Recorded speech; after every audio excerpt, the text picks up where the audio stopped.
Okay, so the last step is to look at some conclusions. First of all, there are two big questions that we need to ask ourselves. The first one is, was the Dieppe raid a complete failure, or were valuable insights learned by the Allies that could then be used in any upcoming raid or invasion?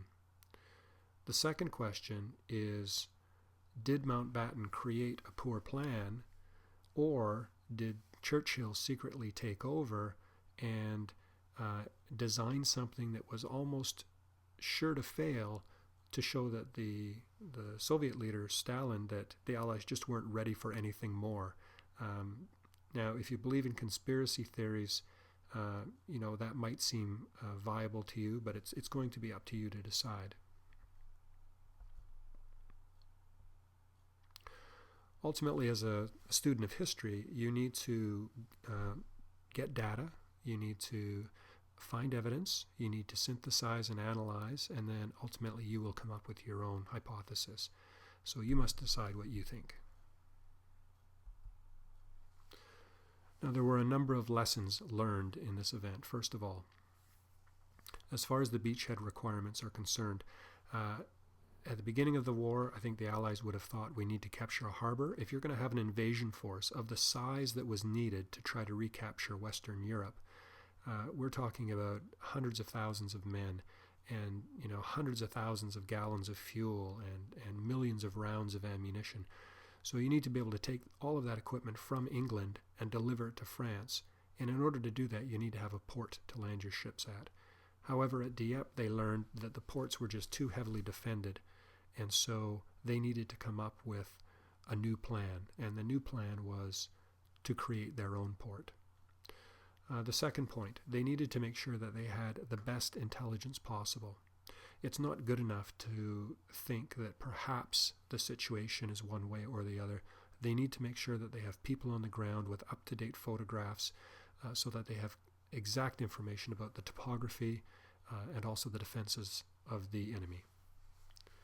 At Dieppe, they learned the importance of the pre-bombardment. The RAF planes did not have a chance to bomb the beach the way the plan initially said they should. And so when the Canadians landed, the German defenses were more or less intact. And so when it comes to the idea of opening the second front and having the Normandy invasion, the bombardment not only from airplanes but also from large naval ships, battleships and things of that nature plays a role. Now at Dieppe, we saw how soldiers were on the beach. They knew the situation was lost. They tried to contact General Roberts on his flagship, and they couldn't. So we see the importance of good, reliable communications, but not only good communications, backup communications. In their book, Dieppe 1942, Ken Ford and Howard Gerard talk about the fact that the Allies learned how many landing craft they would need.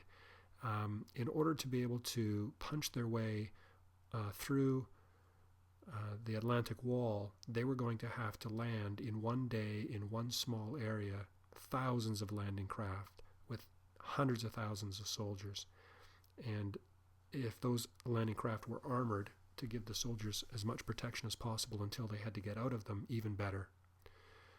The sixth point is key as well. The Allies learned that they would need air superiority. It wasn't just good enough to have more planes. They needed to control the skies. Another point, of course, is that there needed to be perfect coordination.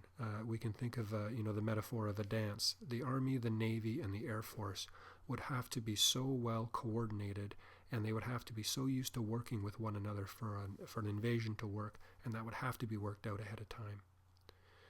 And then the eighth point, of course, is that they learned just how good and how effective special forces could be. A small number of highly trained men brought in perhaps by parachute or other means would give the Allies that extra boost to be able to take out specific or special targets. And so we can see that by studying the Dieppe raid in 1942, we give ourselves all of the tools, or all of the questions anyway, to examine Operation Overlord, which is the Normandy landing on June 6, 1944. We've seen what were the lessons learned at Dieppe. How were those lessons, or how could those lessons be transcribed into a successful invasion of Normandy? Okay, and so I've designed a prompt in terms of a writing assignment, and that is, what role might the Dieppe raid have played in the successful planning of the June 6, 1944 invasion of Normandy, what came to be called Operation Overlord?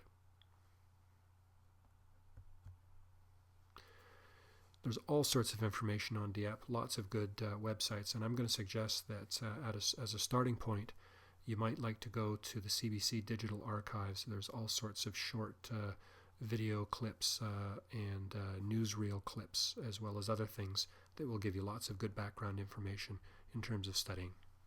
Thank you.